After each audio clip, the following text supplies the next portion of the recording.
अस्सलाम वालेकुम everyone, welcome to my channel. माँ वीडियोस बनाए हैं जो आप चेकआउट कर सकते हैं अबाउट प्रेगनेंसी। अब मैं डिलीवरी का अपना एक्सपीरियंस अगर शेयर करूँ तो मेरे दो बेबी 8 इयर्स का दोनों में डिफरेंस है।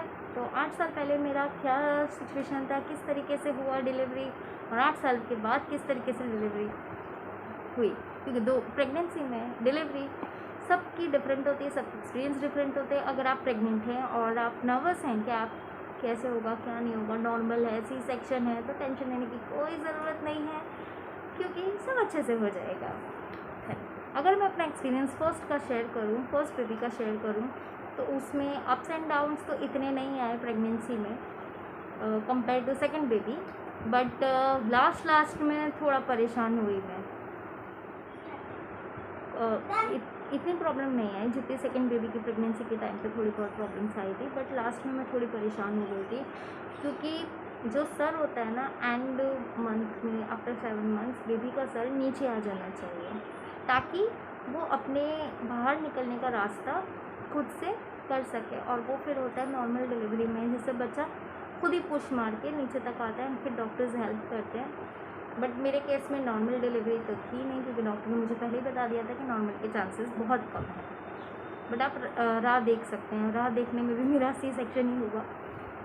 मैं आपको सिर्फ और सिर्फ सी सेक्शन के बारे में बता सकती हूँ, क्योंकि नॉर्मल मैंने खुद फेस नहीं किया है, तो मैं आपको भी शेयर नहीं कर सकती, और ना मैंने देखा है नॉर्मल डिलीवरी, बिकॉज़ मेरी बहन और मेरी मम्मी दोनों को सी सेक्शन है। ना मैंने ऐसी स्टोरी सुनी है और ना मैंने देखा है, कोई एक्सपीरियंस नहीं है मेरा नॉर्मल डिलीवरी में। आपको सी सेक्शन का बता सकती हूँ कि सी सेक्शन में फिर after that, sorry I forget, after that जब डॉक्टर ने बोला कि सी सेक्शन है, तो आई एम ओके, क्योंकि मैंने सिर्फ सी सेक्शन की स्टोरी सुनी थी, तो आई एम ओके कि ठीक है सी सेक्शन है। लेकिन मेरे ससुराल में सब डर गए थे, सी सेक्शन कैसे आ सकता है, क्या है, नॉर्मल क्यों नहीं हो सकता है।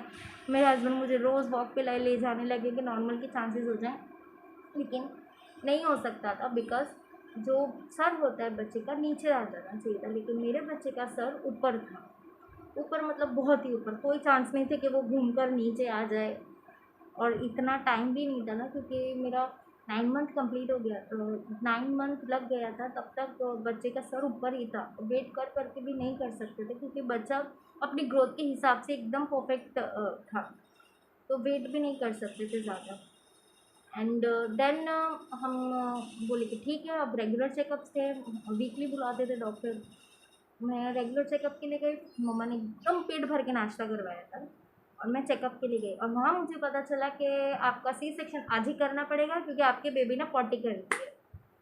एंड मैं शॉक हो गई एकदम सुन के कि पॉटी कर दी है, सी सेक्शन अभी, मतलब मैं प्रिपेयर्ड नहीं थी। मुझे लगा कि हाँ 1-2 हफ्ते के बाद बोलेगी डॉक्टर कि तुम्हारा परफेक्ट टाइम है, आप डेट ले लो। मुझे ऐसा कोई डिस्कशन नहीं, मुझे डायरेक्ट सी सेक्शन के लिए बोल दिया गया।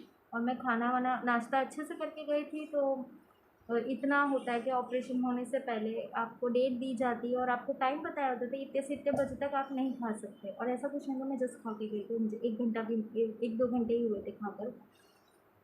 डॉक्टर ने ज़्यादा वेट नहीं किया, डॉक्टर ने बोला नहीं हम कुछ नहीं कर सकते, क्योंकि बेबी ने पॉटी कर दी और इमरजेंसी है। अगर ऐसी कोई भी प्रॉब्लम आपको आए, तो आप प्लीज़ वेट ना करें, पैनिक ना हो, क्योंकि डॉक्टर देख रहे हैं। हमें उस चीज़ की नॉलेज नहीं है, डॉक्टर को आप ब्लाइंडली फॉलो करो मेरे हिसाब से, क्योंकि आप अपने तरीके से या किसी और का सुनकर आप थोड़ा लेट करोगे, तो आपको और आपके बेबी को तकलीफ होगी, ना कि किसी और को। तो मेरे हिसाब से आप डॉक्टर को ब्लाइंडली फॉलो करके आप बोलो ठीक है, जो जैसा आप कहें, जैसा हमने किया था कि आपको ज़्यादा पता है, आप जैसा कहें। देन मुझे मैंने कहा कि मैं नाश्ता वाश्ता कर आया, तो डॉक्टर बोले कि हाँ वैसे तो ऑपरेशन नहीं करना चाहिए, लेकिन ये इमरजेंसी है। उन्होंने 1 घंटा और वेट किया, तो टोटल 3 घंटे मैं खाने के वो हो गया था। फिर वहाँ गए, नॉर्मल के कोई चांसेस नहीं थे, सी सेक्शन अचानक आ गया, घर में सब पैनिक मोड में चले गए। देन मुझे ऑपरेशन थिएटर में ले गया, मैंने फर्स्ट टाइम ऑपरेशन थिएटर देखा, और वो सब देखकर सोचकर मेरा बीपी लो हो गया। बीपी लो हो या हाई हो, ऑपरेट नहीं कर सकते, वेट करना पड़ता है कि नॉर्मल स्टेट कब आए। तो एक नर्स थी वहाँ पर, बहुत अच्छी थी, उन्होंने मुझे हक किया और बोला कि बेटा टेंशन मत ले, तेरा तू टेंशन लेगी तेरे बेबी को हार्म हो सकता है, तो तू प्लीज़ टेंशन मत ले। उन्होंने मुझे अच्छे से समझाया, नॉर्मल किया, फिर एनेस्थेसिया के डॉक्टर आए। हाँ, पॉइंट, एनेस्थेसिया के टाइम पर आप अपने डॉक्टर को रिक्वेस्ट कर सकते हो, अगर आपको फीमेल डॉक्टर चाहिए तो फीमेल डॉक्टर आएंगे। सी सेक्शन से पहले ही आप ये कह दें, या आप रूटीन चेकअप कराने जाते हो तो आप पहले कर दें अगर इमरजेंसी हो, मेरे जैसी गलती ना हो। तो मेल डॉक्टर आए थे, उन्होंने इंजेक्शन दिया एनेस्थेसिया का। फ़र्क ये होता है कि आपका बैक पूरा ओपन कर दिया जाता है, और फिर वो जो पीछे की तरफ इंजेक्शन देते हैं, तो वो थोड़ा अनकम्फर्टेबल था मेरे लिए। थोड़ा नहीं, बहुत अनकम्फर्टेबल था। I was trying to hide but नहीं हो सकता, जो चीज़ है वो है। और मुझे ये चीज़ की नहीं पता थी। अगर आपको नहीं पता है तो आप अपने डॉक्टर को बोल सकते हो कि मुझे फीमेल डॉक्टर चाहिए, या मैं कंफर्टेबल नहीं हूँ, तो वो आपके लिए अरेंज कर देंगे। इमरजेंसी मेरे हिसाब से तो आप पहले ही बोल दो, ताकि मेरे जैसी इमरजेंसी आए तो आपको रिकॉल ना करना पड़े, उस टाइम पे कुछ याद नहीं रहता। दैन मैं थोड़ी अनकम्फर्टेबल हो गई थी। फिर बाद में वो डॉक्टर ने एनेस्थेसिया दिया, बट मुझे एनेस्थेसिया जल्दी नहीं चल जाता।